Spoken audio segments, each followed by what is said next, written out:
ngerasa kayak wah takutnya nih ntar bener-bener pedalaman lah atau apa, cuman ternyata pas sampai sana ada benernya dikit. cuman tetap ternyata bagus, bahkan yang bener-bener yang luar ekspektasi sih. Makan pakai ember Gitu ya. minum pakai gayung, jadi minumnya langsung air keran. Emang air Panas keran sih. di sana bagus? Masih hidup sih gue ya Sejauh ini sih masih sehat, jadi kayak Halo guys, balik lagi di Edgy Break. Let's take a break. Oke, kita sekarang balik lagi ya. Ada 2 orang narasumber bintang tamu yang sangat spesial lah pokoknya. super Ini- mega bintang. Ini mega bintang. Lu kalau tahu Messi sama Ronaldo, nah, Mereka kalah sih. the god, ini the god. Oke, kita langsung aja kali ya. Karena semua juga udah pasti kenal sih. Kenalan dulu dong, kenalan dulu. Siapa tahu ada yang belum kenal. Jadi kita sambut aja DJ dan Keza. Yeay. Langsung nih. Iya, Halo semuanya. kenalin dong. Oh iya, kenalin, nama aku Jonathan Marcelino. Gua. Nama gue Anjay. Jonathan Marcelino, biasa dipanggil DJ. Saya Keza Ulia, biasa dipanggil Keza. Semuanya Eja. Oke. Jadi, dan nih, lu dari mana sih aslinya? Bekasi. Oh, kalau lu? Kalau Mas Keza? Mana gue ya? Macem-macem. Pekanbaru ya, Pekanbaru. Oh, dari Pekanbaru. Oke dah. Berarti bukan anak sini ya? Anjay. Rantau kita. Jadi, gue denger lu kemarin ke Lombok nih. Ngapain tuh? Waduh. Ini Ini. KKN. Oh iya, KKN, jujur KKN KKN. ya? Iya, bukan liburan. yakin tuh? Yakin. Oh, KKN kita. gitu. Jadi motivasi lu Mm-mm. KKN di Lombok tuh apa? Liburan kah? Atau lu emang tertarik ke sono? Gimana tuh? Siapa dulu? Kes. Dulu, ya. Kalau gua kenapa ngambil Lombok, karena sebenarnya pengen ngerasain ini sih, KKN yang jauh. Maksudnya kayak gue tuh nggak pengen KKN-nya kayak kita ketemu cuman sebatas program kerja doang. Jadi kayak biar ngerasain lah tinggal 45 hari di daerah orang lah ya, daerah orang gitu. Terus juga ditambah karena kan gue juga ikut periode yang Januari Februari. SKS kurang gitu kan. Jadi gue agak telat. Terus juga kebetulan Mas Keza di samping gue ini dia udah yang SKS-nya cukup, jadi udah duluan. Dan ternyata pas dilihat seru juga di Lombok. Berarti gue simpulin lu berdua beda nih. Beda, Gambaran. beda periode kita. Tapi tempatnya? Beda juga. Sama-sama di Lombok tapi Lombok Sama-sama. Utara. Oh, oke. Nah, dari lu berdua itu kepikiran buat ke Lombok tuh karena lu berekspektasi tinggi dengan Lomboknya, atau ada hal yang emang lu berharap sesuatu gitu loh? Kayak something gitu ya. Kagak sih, maksudnya sama kayak DJ, lebih pengen kayak sekali-sekali KKN jauh lah. Bosan kan 3 tahun udah kuliah di Jawa kan. Kalau KKN di dekat-dekat sini juga kan bosan, jadi sekali-sekali pengen di Lombok. Ya Ji ya? Oke. Nggak ada khususnya kayak gua pengen banget di Lombok, nggak juga. Iya. Waktu itu kebetulan yang kita dapat info Lombok. Iya. Kalau tahun ini kan ada yang mana itu? Cuma Banda Neira kan ada. Oh, Daerah, ada Banda Neira tuh. Bali, itu macam-macam. Jadi lu mau KKN lagi gak? Enggak. Oh, enggak juga ya? Mau lulus aja, mau lulus. Oh, Jangan siap. KKN lagi. Oke. Nah, ekspektasi dari Mas Didi sama Mas Keza dari awal dibanding sama realitanya pas di Lombok tuh gimana sih? Ada perbedaan yang itu nggak? Ekspektasi sih sebenarnya awalnya ngira Lombok tuh sedesa itu sih. Kalau gue ya ngerasa kayak takutnya nih ntar bener-bener pedalaman lah atau apa. Cuman ternyata pas sampai sana ada benernya dikit. cuman tetap ternyata bagus. Bahkan yang bener-bener yang luar ekspektasi sih jalannya sih. Jalan itu sih yang rata semua. Semua gara-gara Mandalika sih ya kan sih. Gitu. Kalau gue sih itu sih ekspektasi gue. Dari Mas Keza. Kalau gua apa ya? Ekspektasinya sih biasa aja. Kayak yang bikin gua males tuh pas ke Lomboknya. Gua mikirnya tuh paling males tuh ke Lomboknya waktu itu kan, soalnya naik kapal beneran ke Lombok. Nah itu tuh estimasi nyampe 20 jam. Males banget kan gue mikirin itu, tapi ternyata pas realitanya pas gue jalan 20 jam di kapal ternyata biasa aja, maksudnya asik-asik aja soalnya sama temen juga kan, jadi bisa dibilang realita yang lebih ekspektasi gitu ya. Iya lagi gitu. Oke, berarti ya apa yang lu harapin tuh sebenarnya malah lebih dari yang lu bayangin. Iya, lebih bagus ternyata. Lu dapat yang menyenangkan. wah, lu dapat banyak banget berarti ya. Oke, jadi gue pengen ngewakilin beberapa orang yang mungkin penasaran nih, gimana sih caranya buat KKN di Lombok? Kasih Kalau tahu. buat tutorial. Iya, tutor dong, Nggak, tutor. sebenarnya nggak ada tutorial sih. Jadi kalau mau ke sebenarnya bukan ke Lombok doang sih. Kalau mau ke luar daerah terus biasanya ada yang ngajuin ya guys ya. Iya. Ada yang ngajuin. Jadi ada beberapa orang yang kayak ngajuin ke dosen ini buat ngelaksanain KKN di sana. Jadi tapi kalau dari kita berdua itu kita bagian yang terima info. Tiba-tiba di grup, oh ada KKN Lombok nih. Ternyata apa udah buka, nah udah kita masuknya dari situ. Jadi kita bukan yang apa ibaratnya palainnya lah ya gitu sih. Jadi sebenarnya kalau buat itu ya sering-sering cek info grup aja sih, soalnya biasa sering disebar di situ. Atau enggak dari misal kalian udah tertarik nih mau ke Lombok, nah itu bisa cari aja tuh di Instagram kayak KKN Lombok yang sebelumnya. Nah itu bisa mungkin tanya-tanya, biasanya tuh ada info dari mereka gitu. Terus Wih, mantap. gitu. mantap. Kalau mau yang mau di Lombok mau di luar daerah kayak gitu.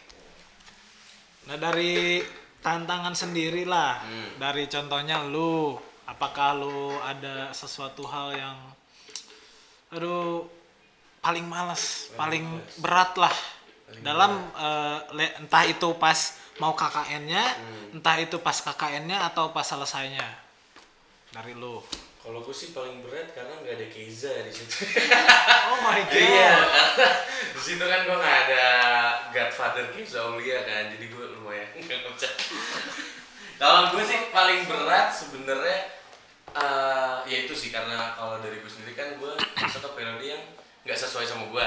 Dan Ya. di situ gue kebetulan itu teknik mesin sendiri dari yang Sendirian. teknik mesin dari yang teknik-teknik yang lain. Jadi ya lumayan tantangan terberatnya sih yang menyesuaikan diri lagi sih dengan orang-orang yang bener-bener baru kenal di saat itu sih. Berarti lu waktu itu sama sekali gak ada yang lu kenal waktu Ada kenal tapi beberapa doang, 1-2 orang doang yang gue kenal gitu. Kalau gue tantangan terberat sih itu sih nyesuaiin diri buat kayak wah gue harus apa namanya berusaha nih buat kenal sama semuanya gitu. Oke. Kalau tantangan misal kita di sana kan pasti kan budayanya kan beda. Nah itu masuk ke tantangannya Mas Geza nggak? Gimana guys? Apa ya, gue tantangannya ini sih, desa gue tuh masih desa pelosok, paling jauh, paling dekat sama kaki gunung. Jadi pas awal-awal gue KKN itu belum ada sinyal, nggak ada wifi. Itu tai banget itu. Sinyalnya cuman ada kalau misalnya kita duduk di dekat jendela. Nah tapi seminggu gue KKN dipasangin wifi. Terus tantangan soal budaya ya, apa ya, kalau budaya sebenarnya sih sama aja, tapi karena kita KKN-nya di desa ya, jadi kita harus apa namanya itu kayak main ke rumah warga gitu-gitu. Ya gitu-gitulah, kayak harus sering beradaptasi. harus sering-sering. Kalau di Lombok tuh bahasanya pakai bahasa apa sih? Bahasa Lombok. Sasak. Iya, bahasa Lombok. Bahasa Lombok. Bahasa Spanyol, bahasa Spanyol. Bahasa Sasak mereka.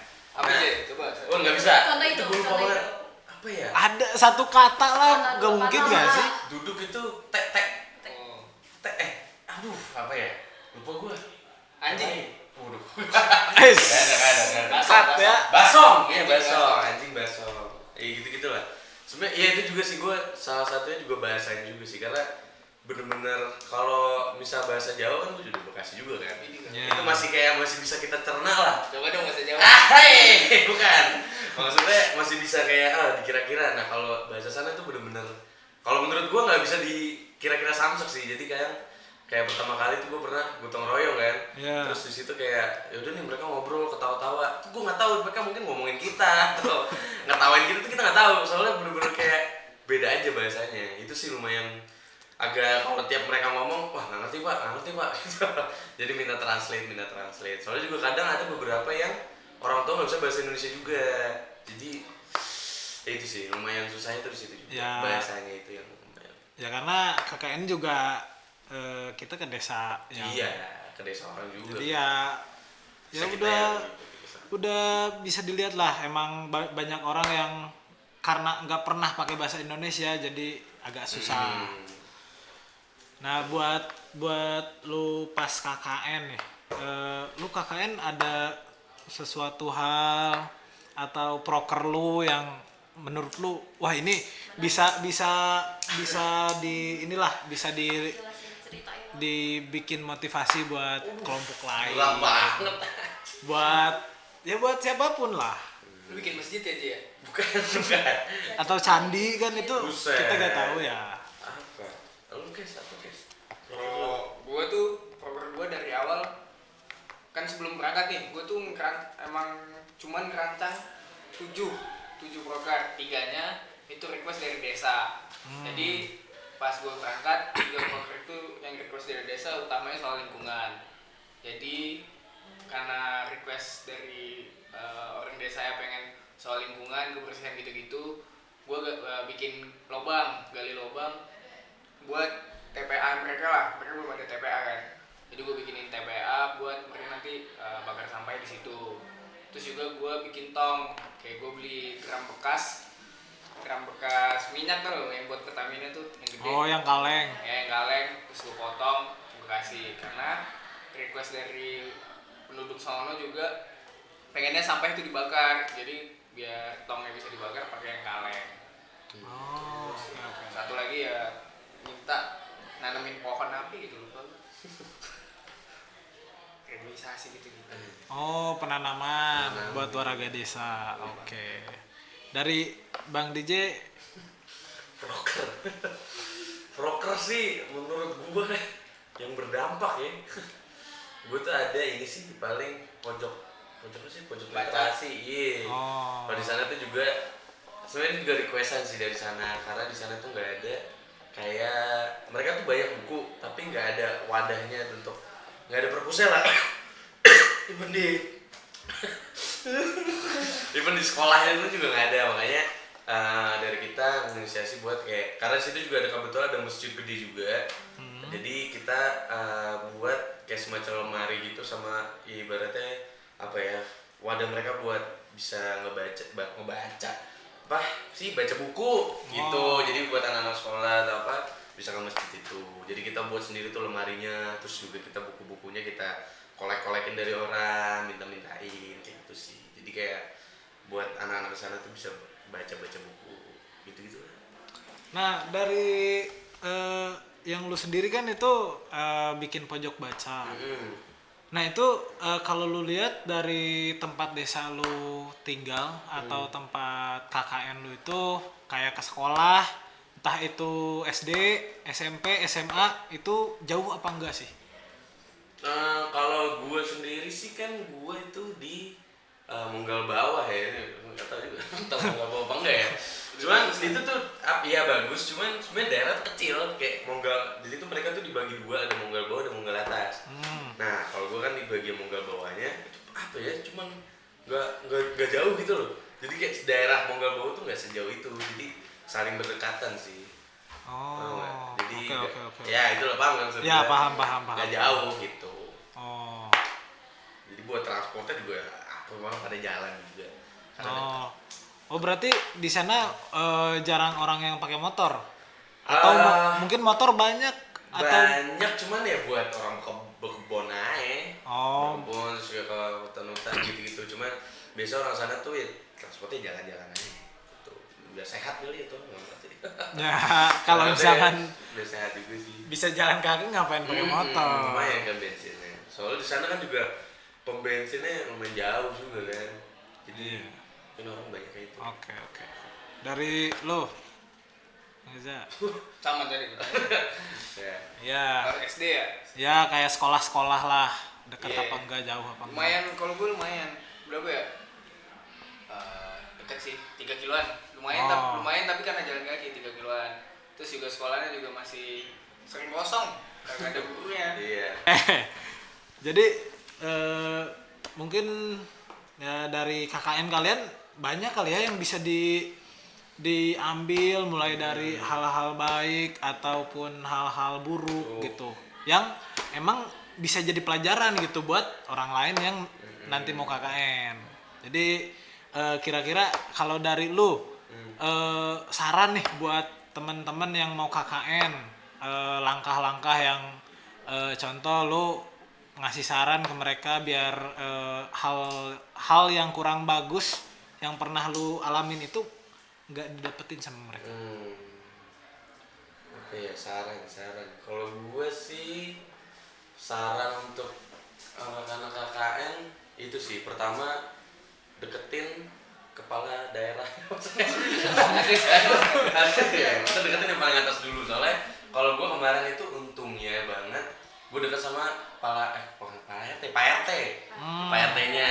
Jadi dengan gue bisa dekat dengan Pak RT itu bisa kemana-mana gitu loh. Jadi Pak RT-nya pun ini juga bisa nemenin kita kayak pakai ketemu bapak inilah, bapak itulah, terus juga misal kita mau ngejalanin sosialisasi apa tuh juga jadi gampang gitu. Jadi saran gue sih ya deketin orang-orang yang lumayan berdampak lah buat di daerah sana biar kita tuh bersosialisasi dan ini itunya tuh gampang gitu. Kalau hal buruknya apa ya? Hal buruknya sih ya jangan gampang keikut aja sih. Maksudnya jangan gampang keikut kayak kalau menurut gue kan kalau di gue ya itu kadang remajanya juga ada yang ya begitulah. Ya maksudnya bukan nakal, ya bandel ya nakal sih. Itu kadang mereka suka ngajak-ngajakin apa gitu kan, ngajakin ini itu jangan jangan gampang keikut juga karena buat mereka itu buat jadi candaan aja gitu. Cuma kan kalau buat kita kalau misalkan kita ketahuan ini kan juga ngejelekin nama UNS kan. Bahaya. Gitu. Jadi ya harus tahu aturan juga gitu sih kalau dari sarannya jangan sampai kena. Buat dari lu lah. Udah diambil semua jawaban. Udah. Lu Next question-nya belum. lu sistematisnya gak apa-apa. Entah lu ngasih saran di sistemnya kayak gini gitu. Udah disikat semua. Gimana? Gak ada. Oke. Iya, enggak ada Pak. Bagusnya apa ya? Enggak ada udah. Udahlah, ya udah gak apa-apa. Udah disikat. Udah.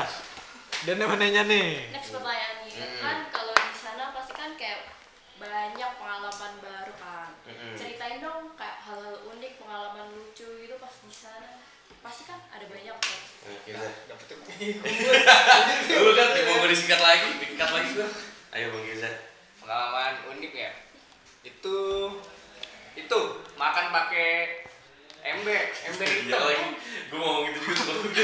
Ember itu. Jelasin guys. Lo tau sayur nangka kan? Tahu sayur nangka. Biasanya di sini di mangkok kan. Iya. Pakai ember hitam yang buat ini.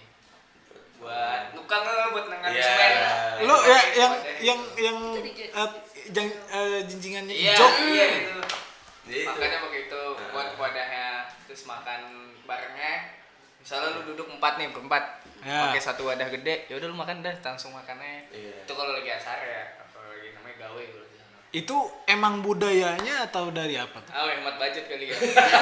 Itu kan juga lumayan ngurangin cucian ya. Cuma emang budaya sana mungkin gitu ya. Minum pakai gayung. Iya. Minum pakai gayung. Jadi minum di sana tuh nggak laku. Aqua, air mineralis itu sana nggak laku. Jadi minumnya langsung air keran. Emang air Panas keran sih. di sana bagus. Masih hidup sih gue ya. Sejauh ini sih masih sehat, jadi kayaknya sih masih bagus ya. 45 hari gue minum air keran masih. Oke, berarti membuktikan itu masih bagus Masih ya. bagus sih. Masih hidup gitu. juga. Ya. Harus pakai tangan juga kan, mau lu makanan Iya. kuah, mau makanan apa. Nah itu makan gue pakai tangan anjing. Itu kan lumayan kaget terus sih lah. Nih agak sendoknya mana nih Bu? Cuma gak enak kan kita nanya kan, ngeliat samping bapak udah lahap ya. Gitu. Berarti ini emang budayanya yang mungkin budaya sana sih. Sama biasanya itu juga setiap kayak wadah gede itu disisipin plastik. Iya sih. Tembakau. Iya, Ya. buat tembakau sama plastik buat bungkus. Oh iya. Jadi emang jadi itu setiap ada acara tuh mau gede, makan gede, segede itu. Jadi buat sekalian bungkus juga kayak gitu. Itu bungkusnya lu nasi lu masukin langsung Iya, kasar. bebas. Plastik kasar itu udah bagi. Gitu. Jadi- lumayan kagetnya situ sih kita. Jadi emang dari di sana itu budayanya kayak gitu ya. Iya. Lumayan mengagetkan. Dan lu juga sangat mengagetkan. Iya, cuma kan Tapi jadi asik. Tapi asik. Karena Asik, kita kayak pengalaman ini. Karena pengalamannya ya gak bisa lu dapetin di yang lain. Kalau di Apalagi sini kan takutnya diapain kan gitu. iya, kan. disebut aneh sih pasti. Iya, cuma di sana seru sih. Nah, Soalnya bisa gabung sama bapak-bapak sono kan random. iyalah pasti banyak bapak-bapak di sana. Cuman kalau dari tadi kan dari budayanya tuh. Nah, dari makanan ada gak sih makanan-makanan yang ya mungkin contoh kalau dari lu dari Bekasi pas pindah ke sini, oh makanannya manis-manis. Oh. Kalau di sana kayak gimana? Sono apa? Pedes ya? Iya, Lombok tuh pedes. pedes. Terus ada Apa yang Apa sih? keripik itu? Iya. Keripik atasnya bihun. Itulah, pokoknya kebanyakan sih makanan pedes sih di sana. oh atau ada makanan khas yang lu baru nyobain di sana ada gak? Indomie hasil Indomie, mie sedap sih Gus. Di saya sana peorek. peorek. Astagfirullah. Di sana Indomie agak susah tuh. Ada yang mie sedap. Terus ke Alfamart atau Indomaret tuh kalau mau makan Indomie. Aduh, ada di situ. Sedap Ada. deh. Kagak Ada ada berarti sih. Kalau sama sih. Plecing nama itu. Ada plecing. Oh iya, pelecing. Kerupuk, atasnya bihun terus dikasih sambal gitu. Pedes banget itu. itu pelecing itu kayak makanan utama atau emang Kagak. cemilan? Dessert. Oh, dessert. Oh, dessert. Side Dessert, dish. guys. Side dish. Side dish, guys. Oke. Nah, menurut kalian tuh di daerah kalian tempat KKN itu masih ada potensi nggak sih buat diketahui oleh banyak orang di luar sana? Oke. Lu biasa lu kan. Dua-duanya. Dua-duanya. Dua-duanya Lu aja. bagus. Tapi lu paling bagus. Iya. Lu guys. Nah, kalau di desa gue itu ada yang paling terkenal itu namanya desa Belek kan gue. Nah itu tuh ada desa adat. Desa adatnya itu isinya ada berapa ya? 20-an rumah. Itu dibangunnya pakai kayu. Jadi kayak rumah-rumah adat gitu. Aduh, harus ada fotonya sih. Gimana bilang ya? Nanti di inilah. Iya. Ntar Nanti gue masukin ya. ditampilin aja ya. Ditampilin. Di video ditampilin. Nah jadi rumah itu mana nih? Nah kayak gini. Oh. Nah di desa adat ini kagak ada lampunya, kagak ada listrik sama sekali. sama sekali. Iya jadi kalau malam ya udah tuh gelap banget, gelap. Nggak ada obor tuh. Ya itu di sana makanya obornya bukan kayak di sini. Mereka kan kerakit pakai dari mana ya? Dari kapas gitu-gitulah. Oh. Gue juga nggak ngerti. Crafting sendiri. Iya, lama itu apinya bisa lama. Nah itu tuh sebenarnya sebelum COVID katanya udah rame, udah banyak bule-bule. Tapi setelah COVID nggak tahu tuh sepi lagi. Nah itu menurut gue lumayan unik lah soalnya di dalamnya juga kayak ada kasta-kastanya juga. Sebuah tempat wisata. Itu jadi tempat wisata bagus Oke, banget sih. Iya. Mulai dari bukan cuman orang-orang itu bisa liburan ke situ tapi juga bisa belajar budaya. Iya. Sekaya apa Indonesia? Buset dah. Indonesia. Indonesia. Dari lu selama di sana apakah pasti ada hal-hal yang di luar dari apa yang lo harapin? Pasti ada lah. Yeah. Apakah itu hal yang baik ataupun buruk? Nah, kalau misalkan ada hal yang baik, hal yang baik itu kan pasti lu juga ikut baik, seneng, bahagia. Nah, kalau misalkan ada hal yang buruk, lu pasti sedih lah atau ya banyak hal lah. Yeah. Nah, cara lu agar tetap lu lancar walaupun lu dapet hal yang kurang baik, gimana tuh caranya? Kalau biar apa ya? Biar apa sih berarti? Biar gak bete gitu ya? Iya. Biar gak bete biasanya gue nelfon Keiza sih. Iya. Enggak. Biasanya biar gak bete ini apa? Jalan-jalan. Jalan-jalan. Jadi kan kita ya di sana KKN kan juga enggak ya udah kita KKN doang kan. Kita kan pasti ada waktu luang buat kayak ya menelusuri kota Lombok lah. Daerah Lombok itu kan gede. Jadi kayak dengan biar gak bete nih kayak ada malas ini, malas itu, ya udah kita satu kelompok tuh jalan-jalan, ngetrip. Itu sih paling gue biar gak bete. Jadi coba ke sungai-sungai, apa sih sungai ya namanya? Nih. Apa sih lu? Aduh, gue lupa lagi namanya. Ini pokoknya kayak air terjun. Tiu. Tiu. Oh. Nah, di situ bilangnya air terjun itu tiu. Jadi buat dari have fun-nya di sana. Gitu. Nah itu masih satu desa atau udah desa lain atau jauh? Ya itu balik lagi karena desa gue kecil. Jadi ya itu jalan-jalan aja ke desa-desa lain, main ke kelompok lain, kayak gitu lah. Oh. Jadi ya cari kesenangannya gitu lah. Jadi nggak enggak bete, biar kosong. gak bete tuh Iya. ya jalan-jalan. Jalan-jalan bro. Ibarat kata kan di Lombok juga desa wisata, kota, apa sih? Daerah wisata. Daerah Lombok wisata. juga kan. Jadi lumayan banyak lah yang bisa di visit. Oke. Nah dari lo dulu nih, Hmm. berdua nih, Hmm. jawab ya. Hmm. Kalian berdua waktu KKN ada ngedatengin ini gak tempat wisata Hmm. di Lombok, entah itu atau mungkin ke Mandalika? Wah itu pasti itu. Jadi bisa kali salah satunya buat disebutin. Oh paling rekomen. Mm-mm. Oh guys, paling rekomen guys. Gili. Gili sih. Apa yang gili? Ngapain kek? Ya kalau di ke Lombok paling oke-nya sih Gili sih, Gili Trawangan. Tuh kalau cari wisata tuh Gili Trawangan. Tapi kalau daerah Lomboknya ini Mandalika. Mandalika tuh wajib. Meskipun kita cuma ngeliat trek kosong ya. Kita duduk ngeliatin trek kosong cuman oke. Rinjani juga Rinjani. Ya Rinjani. Oh Dia Rinjani. kan naik ke Rinjani dia pas Mandalika. Ke Lombok pas KKN kan sempet naik. Gue naik ini 15 cuman menit iya 15 menit doang. Dia cuma Via ini gue via YouTube. Sorry banget. Cuma ngeluarin gitu banget, cuman Ya, ternyata yang nggak penting selucu naik gitu ya. ya. Jadi Yang kayak penting naik ya. sorry banget. Itu nggak apa dimasukin ya? Itu sih Mandalika sama apa Gili. sih yang bukit Marese. Bukit Marese. Oh, iya. Marese. Yang deket ini ya? Yang dekat Mandalika. Iya, Bukit Marese. Ya itu Bukit Marese itu bagus banget. Oh. Jadi lu bisa ngeliat setengah Mandalika, setengah pantai. Wah keren banget sih. Bagus banget. Itu perfect lah ya Perfect spot. buat dicobain buat Iya, datang. betul. Pantai-pantai juga gokil-gokil. Oh ya, pantai Gili terus gua Banyak lupa. pantai. banyak masih. Aduh, iya itulah. Banyak lah. Pantai. Sampai Puyeng apa? Mabuk pantai, Mabuk pantai gue. Di sana mahal-mahal gak sih Mahal. tempat wisata atau? Enggak sih. Biar Oh masih standar lah. Bagi DJ. standar aja lah. Bagi DJ enggak mahal. Sorry banget bagi gua soalnya. Oke. Gua nggak tahu kalau dari Keza ya. Karena kan ya Keza. Enggak. Standar. Kalau Lombok tuh masih standar. Oh. Enggak yang itu. Nggak nyampe 100.000. Enggak lah, nggak nyampe lah. Kalau mau yang 100.000 tuh ada yang lain.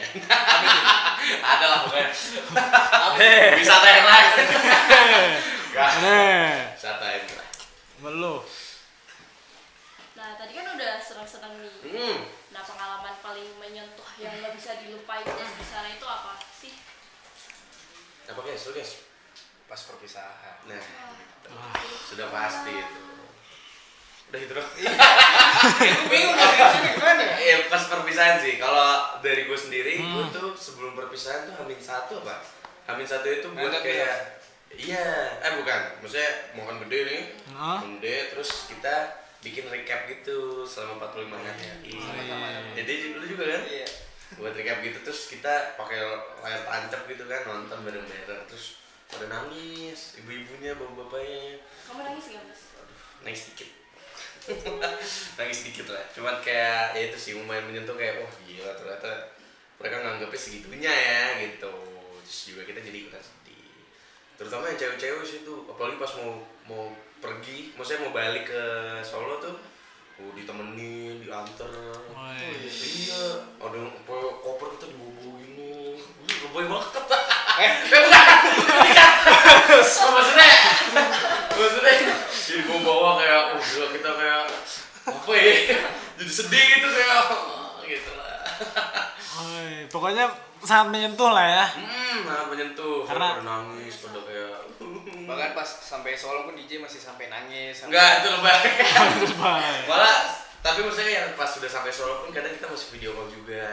Oh. Pak RT-nya tuh masih sering video call. Nanya-nanya Yang pas kita ngurusin sepeda tuh.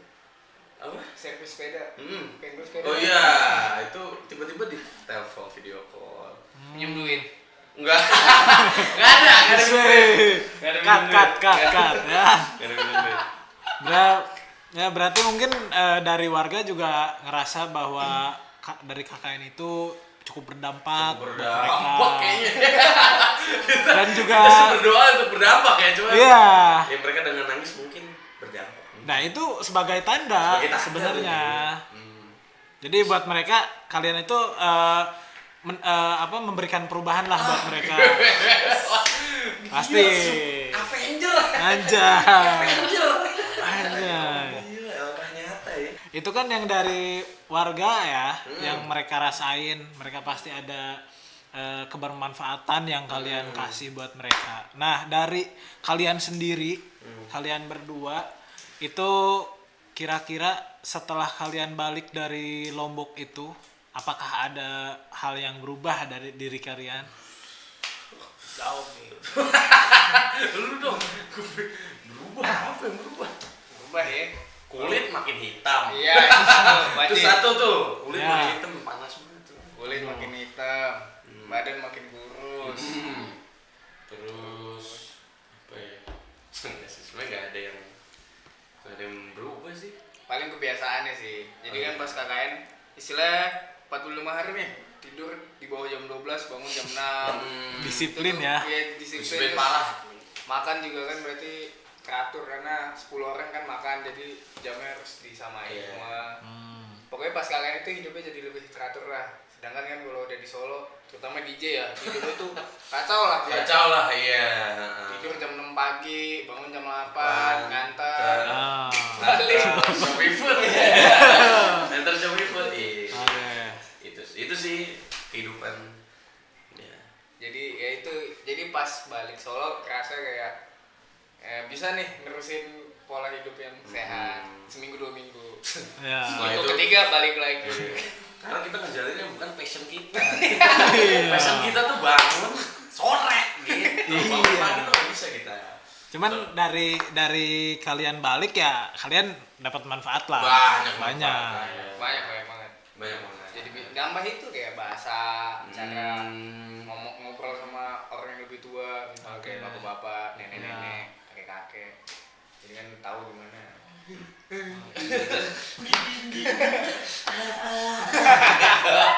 Ya terbiasa lah di sana lah. Sopan. Ya. Ya. Oke. Mungkin pertanyaan terakhir dari aku nih, saran kalian buat teman-teman yang lain kalau mau KKN ke Lombok itu gimana? Saran. Banyak liburan. Iya, banyakin liburan sih. Maksudnya kayak kalian tuh harus mengatur timeline program kerja dan lain-lain tuh benar-benar teratur gitu loh. Karena kalau misalkan nggak teratur, karena kalau gue sendiri jujur lumayan nggak teratur, jadinya kita kebanyakan kosongnya gitu loh. Kebanyakan kosong tapi nggak ada kegiatan apa-apa. Iya lebih kosong.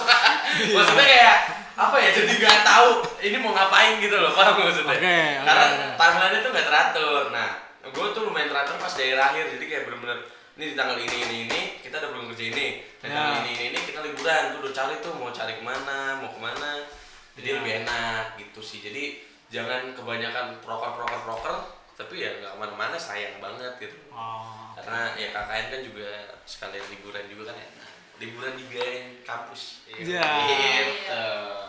Jadi apa guys? Sarannya guys? Ya itu liburan, soalnya Lombok tuh banyak banget. Lu mau kemana itu ada, lu mau gunung ada, pantai ada, pulau ada. Snorkeling bisa. Snorkeling juga bisa. Hiking juga bisa. Hiking juga Semuanya bisa. bisa lu cobain di Lombok. Jadi ya itu lu cepet ya ngelarin progres cepat mungkin Iya. biar lu liburannya bisa jadi lebih banyak. Tapi justru itu malah jadi motivasi ya. Karena kalau kalian nyelesain proker lebih cepat, ya berarti kalian punya waktu buat Iya. liburan lebih banyak juga. Tapi nggak yang fokusnya yang penting kelar proker, nggak juga. Iya. Yang Yang penting ya. biar ntar diomelin sama warga sana. Karena ada beberapa desa juga yang nggak pengen, malah nggak seneng gitu ngeliat kita liburan terus. Kalau misalkan kita kebanyakan liburan ya ketimbang dampaknya di situ. Ya harus lebih Pas banyak. banget gitu. Jadi harus imbang tetap. Jadi fokusnya tetap, maksudnya kayak minggu ini kita liburan sama proker ini, minggu ini kita liburan sama proker ini. Jangan kayak kita habisin di 2 minggu awal, habis sisanya liburan ya jangan. Oh. Soalnya nanti malah ditegur sama daerah sana. Kesini mau liburan doang deh. Gitu. Gitu. Jawabnya iyalah lagi jangan gitu. Jangan. gitu. Makanya itu harus tetap diteraturin jadwal-jadwal. Oke. Gitu. Oke. Sekian engine break dari kita kali ini. See you di Next video. Bye bye.